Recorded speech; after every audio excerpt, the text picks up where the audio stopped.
ದಾಳಿಯಿಂದ ಉದ್ಯಮಿಗಳಿಗೆ ಕಿರುಕುಳ ವಿಚಾರ. ಆ ಆಂಗಲ್ ನಾವು ಏನು ಯೋಚನೆ ಮಾಡಿಲ್ಲ. ಯಾವ ರೀತಿ ಆಗಿದೆ ಅಂತ ನೋಡ್ತಾರೆ ವಿನಃ ಐಟಿ ಭಾಗವನ್ನ ನಮ್ಮವರು ಇನ್ನೂ ನೋಡಿಲ್ಲ. ಅವರ ತನಿಖೆ ಮಾಡಿದ್ರೆ ತನಿಖೆಯಲ್ಲಿ ಏನ್ ಬರುತ್ತದೆ? ಅವರ ಸಹೋದರ ಐಟಿ ಅಧಿಕಾರಿಗಳ ದಾಳಿಯಿಂದ ಆಗಿದೆ ಅಂತ ಹೇಳಿದ್ದಾರೆ. ನಮ್ಮ ಪೊಲೀಸ್ ಇಲಾಖೆ ಇನ್ನೂ ಕೂಡ ಆ ಆಂಗಲ್ನಲ್ಲಿ ನೋಡಿಲ್ಲ. ಡಿಸಿಎಂ ಡಿಕೆಶಿಯಿಂದ ಐಟಿ ಕಿರುಕುಳ ಆರೋಪ ವಿಚಾರ.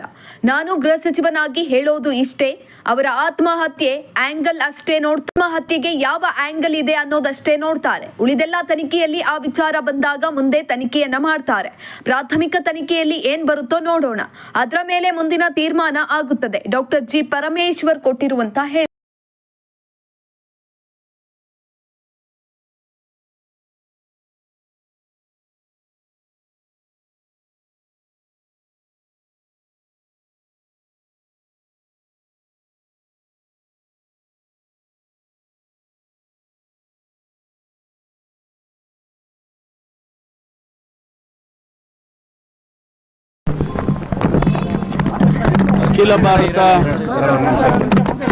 ಅಖಿಲ ಭಾರತ ಕಾಂಗ್ರೆಸ್ ಪಕ್ಷದ ಅಧ್ಯಕ್ಷರು ನಮ್ಮ ಆತ್ಮೀಯರು ಆಗಿರ್ತಕ್ಕಂಥ ಶ್ರೀ ಮಲ್ಲಿಕಾರ್ಜುನ್ ಖರ್ಗೆ ಅವರನ್ನು ಭೇಟಿ ಮಾಡಿದ್ದೇನೆ. ಇದು ಸೌಜನ್ಯದ ಭೇಟಿ. ಯಾಕೆಂದರೆ ಅವರ ಸಂಬಂಧ ಕುಟುಂಬದ ಸಂಬಂಧ. ಹಾಗಾಗಿ ನಾನು ಅವರು ಬಂದಾಗೆಲ್ಲ ಆಗಾಗ್ಗೆ ಭೇಟಿ ಮಾಡ್ತಾ ಇರ್ತೇನೆ. ಈ ಸಂದರ್ಭದಲ್ಲಿ ಒಂದಿಷ್ಟು ರಾಜ್ಯದ ರಾಜಕಾರಣ ಅವರ ಗಮನಕ್ಕೆ ತರ್ತಕ್ಕಂಥ ಕೆಲವು ವಿಷಯಗಳನ್ನು ಪ್ರಸ್ತಾಪ ಮಾಡಿದ್ದಾರೆ. ಯಾಕೆಂದರೆ ಬಡ್ಜೆಟ್ ಬರ್ತಾ ಇದೆ. ಗುಲ್ಬರ್ಗದಲ್ಲಿ ಕುಡಿಯುವ ನೀರಿಗೆ ಸಮಸ್ಯೆ ಆಗಿರ್ತಕ್ಕಂಥದ್ದು ಮತ್ತು ಪ್ರತ್ಯೇಕವಾಗಿ ಕುಡಿಯುವ ನೀರಿಗೆ ಬಡ್ಜೆಟನ್ನು ಕೊಡೋದಕ್ಕೆ ಪ್ರಯತ್ನ ಮಾಡಬೇಕು ಅಂತಕ್ಕಂಥ ವಿಷಯವನ್ನು ಕೂಡ ಅವರು ಪ್ರಸ್ತಾಪ ಮಾಡಿದರು. ಬಡ್ಜೆಟ್ನಲ್ಲಿ ಅದನ್ನು ನಾನು ಕೂಡ ಮುಖ್ಯಮಂತ್ರಿಗಳ ಜೊತೆಯಲ್ಲಿ ಪ್ರಸ್ತಾಪ ಮಾಡ್ತೇನೆ. ನಾವು ಯಾವುದೇ ಪೊಲಿಟಿಕಲ್ ಅಂದರೆ ರಾಜಕೀಯದ ವಿಚಾರಗಳನ್ನು ಪ್ರಸ್ತಾಪ ಮಾಡಿಲ್ಲ. ಅಭಿವೃದ್ಧಿ ವಿಚಾರದಲ್ಲಿ ಮಾತ್ರ ಮಾತಾಡಿದ್ದೇನೆ. ಅದನ್ನು ಹೊರತುಪಡಿಸಿ ರಾಜ್ಯದ ರಾಜಕಾರಣದ ವಿಚಾರ ಯಾವುದನ್ನು ಕೂಡ ನಾನು ಪ್ರಸ್ತಾಪ ಮಾಡಿಲ್ಲ. ಅದು ಈಗಾಗಲೇ ಡಿಸೆಂಬರ್ ತಿಂಗಳಲ್ಲಿ ಅವರ ಕಂಪನಿ ಮೇಲೆ ಐಟಿ ದಾಳಿ ನಡೆದಿತ್ತು.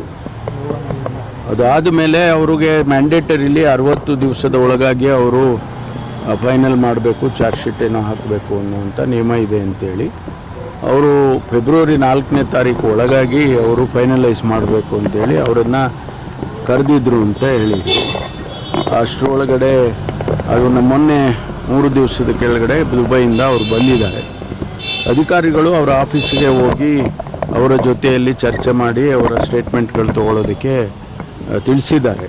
ಅದಕ್ಕೆ ಅವರು ಸ್ಪಂದಿಸಿದ್ದಾರೆ ಮತ್ತು ಅವರ ಕಚೇರಿಗೆ ಅಧಿಕಾರಿಗಳು ಹೋಗಿದ್ದಾರೆ ಮತ್ತು ಅವರು ಬಂದಿದ್ದಾರೆ. ಈ ಮಧ್ಯೆ ಅವರು ಒಳಗಡೆ ಹೋಗಿ ಒಂದು 5 ನಿಮಿಷ ಬರ್ತೇನೆ ಅಂತೇಳಿ ಒಳಗಡೆ ಚೇಂಬರ್ಗೆ ಹೋಗಿ ಅವರು ಸುಮಾರು 20 ನಿಮಿಷ ಹೊರಗಡೆ ಬರಲಿಲ್ಲ ಅಂತೇಳಿ ಬಾಗಿಲನ್ನು ಹೊಡೆದು ನೋಡಿದಾಗ ಅವರು ಆತ್ಮಹತ್ಯೆ ಮಾಡಿಕೊಂಡಿರೋದು ಗಮನಕ್ಕೆ ಬಂದಿದೆ. ಇದನ್ನು ಬಿಟ್ಟು ಹೊರತುಪಡಿಸಿ ಇದರ ಹಿಂದೆ ಮುಂದೆ ಏನು ವಿಚಾರಗಳು ನಡೆದಿದೆ, ಯಾಕೆ ಅವ್ರು ಮಾಡ್ಕೊಂಡಿದ್ದಾರೆ, ಇದೆಲ್ಲ ತನಿಖೆ ಮಾಡೋದಕ್ಕೆ ನಾನು ಕೂಡ ನಮ್ಮ ಇಲಾಖೆಯವರಿಗೆ ಪ್ರಾಥಮಿಕ ತನಿಖೆ ಮಾಡೋದಕ್ಕೆ ತಿಳಿಸಿದ್ದೇನೆ. ಅದು ಬಂದ ಮೇಲೆ ವಿಷಯಗಳು ಗೊತ್ತಾಗುತ್ತೆ. ಉದ್ಯಮಿಗಳ ಮೇಲೆ ಪದೇ ಪದೇ ಐಟಿ ರೈಡ್ಗೆ ಉದ್ಯಮಿಗಳು ಹೆದರ್ತಾ ಇರುವಂಥದ್ದು, ಸುಸೈಡ್ಗಳಿಗೆ ಕಾರಣ ಆಗ್ತಾ ಇರೋದು ಸಿದ್ಧಾರ್ಥ ಅವರಾಗಿರ್ಬೋದು, ಈಗ ರಾಯ್ ಅವ್ರದ್ದು ಅಲ್ಲ. ಆ ಆ್ಯಂಗಲ್ನಲ್ಲಿ ನಾವು ಏನು ಯೋಚನೆ ಮಾಡಲಿಲ್ಲ. ಯಾಕೆಂದರೆ ಪೊಲೀಸ್ ಇಲಾಖೆಯಲ್ಲಿ ಯಾವ ರೀತಿ ಆಗಿದೆ ಅನ್ನೋದಷ್ಟೇ ನೋಡ್ತಾರೆ ವಿನಃ ಇದರ ಐಟಿಯ ಭಾಗವನ್ನು ನಮ್ಮವರು ನೋಡಿಲ್ಲ.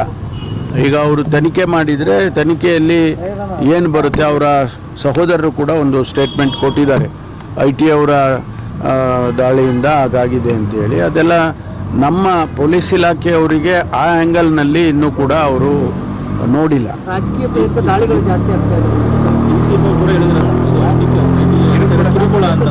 ರಾಜಕೀಯ ಪ್ರೇರಿತ ಕಿರುಕುಳಗಳು ಆಗ್ತಾ ಇದೆ ಅಂತ ಅಲ್ಲ, ನಾನು ಒಬ್ಬ ಗೃಹ ಸಚಿವನಾಗಿ ಹೇಳ್ಕೊಳ್ಳೋದು ಇಷ್ಟೇ. ಅವರ ಏನು ಆತ್ಮಹತ್ಯೆ ಆ್ಯಂಗಲ್ ಇದೆ ಅದನ್ನು ಅಷ್ಟೇ ನೋಡ್ತಾರೆ. ಮಿಕ್ಕಿದೆಲ್ಲ ಆಮೇಲೆ ತನಿಖೆಯಲ್ಲಿ ಏನಾದರೂ ಅಂಥದ್ದು ಏನಾದರೂ ವಿಷಯಗಳು ಬಂದಾಗ ಅದನ್ನು ಮುಂದೆ ತನಿಖೆ ಮಾಡ್ಬೋದು. ಅಧಿಕಾರಿಗಳು ತನಿಖೆಗೆ ಒಳಪಡಿಸಬೇಕಾಗತ್ತಲ್ಲ ಸರ್ ಈ ಪ್ರಕರಣದಲ್ಲಿ, ಯಾಕಂದ್ರೆ ಅವರು ಈ ಬೆಳವಣಿಗೆ ಹಿನ್ನೆಲೆಯಲ್ಲಿ ಆಗಿರೋದ್ರಿಂದ ವಿಚಾರಣೆ ನಡೆಸಬೇಕಾಗುತ್ತೆ. ಅಲ್ಲ, ಪ್ರಥಮತಃ ನೋಡೋಣ ಏನು ಹೊರಗಡೆ ಬರುತ್ತೆ. ನಮ್ಮವರು ಪ್ರಿಲಿಮಿನರಿಯಾಗಿ ನಮ್ಮ ಪೊಲೀಸ್ ಇಲಾಖೆಯವರು ಏನು ವಿಷಯಗಳನ್ನು ಸಂಗ್ರಹಣೆ ಮಾಡ್ತಾರೆ, ಅದರ ಮೇಲೆ ಮುಂದಿಂದು ತೀರ್ಮಾನ ಆಗುತ್ತೆ.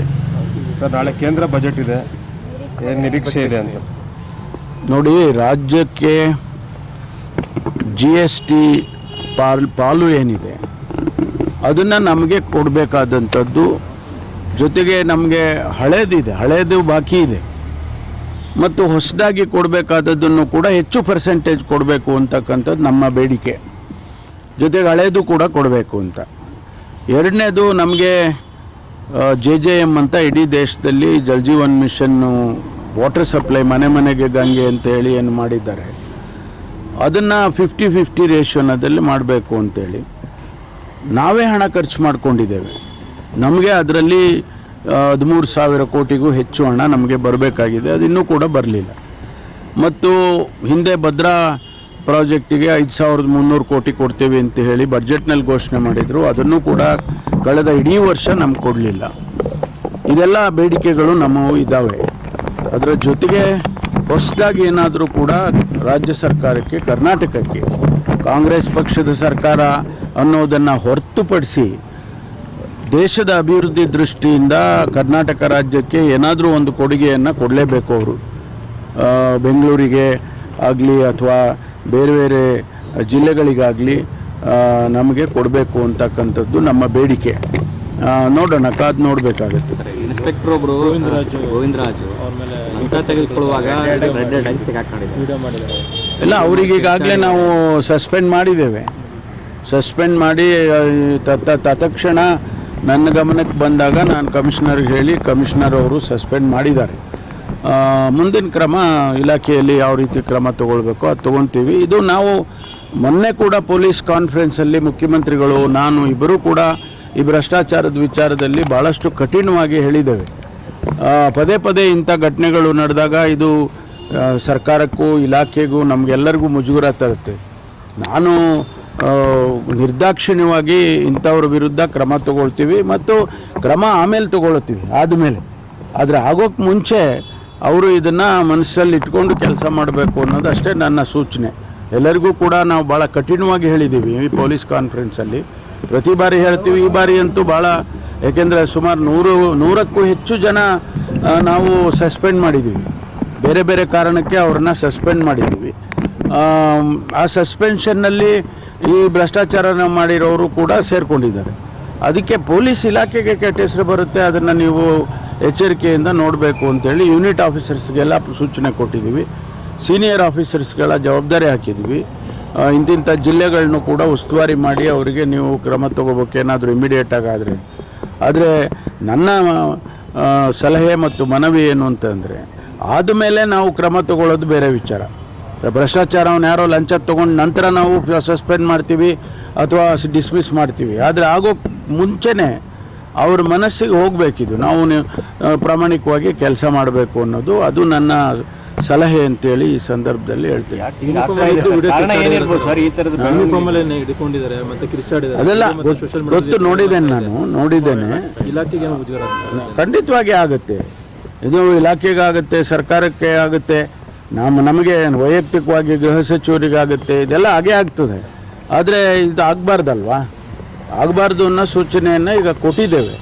ಭಾಳ ಕಠಿಣವಾಗಿ ನಿರ್ದಾಕ್ಷಿಣ್ಯವಾಗಿ ನಾವು ಸೂಚನೆಗಳನ್ನು ಕೊಟ್ಟಿದ್ದೇವೆ ಮುಖ್ಯಮಂತ್ರಿಗಳು. ನಾನು ಒಂದು ತಾವು ಹೇಳಿದಾಗ ಯಾಕೆ ಹಿಂಗಾಗುತ್ತೆ ಅಂತ ಅದೊಂದು ಸ್ಟಡಿ ಮಾಡೋಣ,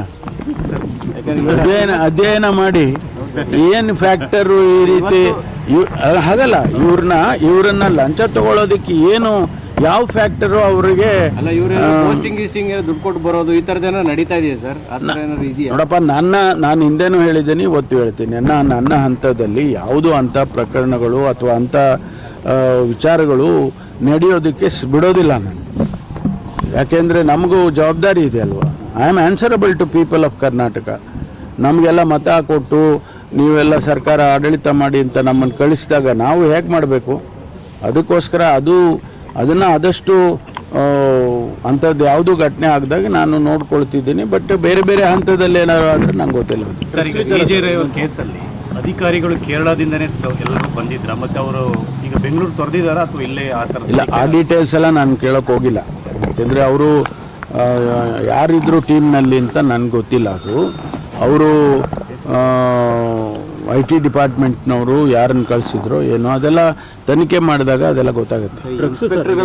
ಮೈಸೂರಲ್ಲಿ ದಾಳಿ ಮಾಡಿದ್ದಾರೆ. 2 ವರ್ಷದ ಬದಲು 1 ವರ್ಷಕ್ಕೆ ಅನ್ನೋದನ್ನು ಡಿಮಾಂಡ್ ಇದೆಯಲ್ಲ, ಕೆಲವರು ಅದನ್ನು ಬೇಡಿಕೆ ಇಟ್ಟಿದ್ದಾರೆ. ಕೆಲವರು ಎಲ್ಲ ಈ 2 ವರ್ಷ ಇರೋದು ಭಾಳ ಒಳ್ಳೆ ಕೆಲಸ ಮಾಡಿದ್ರಿ, 1 ವರ್ಷದಲ್ಲೇ ಅವನೇನು ಕೆಲಸ ಮಾಡೋದಲ್ಲ, ಅಷ್ಟೊತ್ತಿಗಾಗಲೇ ಅವ್ನು ಟ್ರಾನ್ಸ್ಫರ್ ಅಂತ ಓಡಾಡ್ತಿರ್ತಾನೆ, ಕೆಲಸನೇ ಮಾಡೋದಿಲ್ಲ ಅಂತ ಅದು ಕೂಡ ಇದೆ. ಅದರಿಂದ ಇದೆಲ್ಲ ಚರ್ಚೆ ಮಾಡೇ ನಾವು 2 ವರ್ಷ ಮಾಡಿದ್ದೀವಿ.